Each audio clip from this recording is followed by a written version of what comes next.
Hello guys, in this video I'm going to show you how to restrict the availability of your tweets and your account information on the twitter.com website. But first I just want to mention, don't forget to subscribe to my channel, because at 10,000 subscribers I am going to show you my whole YouTube revenue statistics and growth strategy, how to make money online. Now let's jump into it. First of all, open the website on your device, and after that click on this more button below the down below. Click on settings and support, then settings and privacy. After that you should click on the privacy and safety section in the middle of the screen and click on audience and tagging.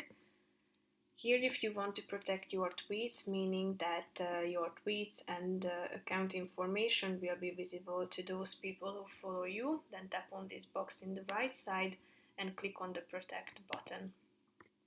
You can also turn off photo tagging by tapping on this button, so it will allow people to tag you in other photos and receive notifications when they do so.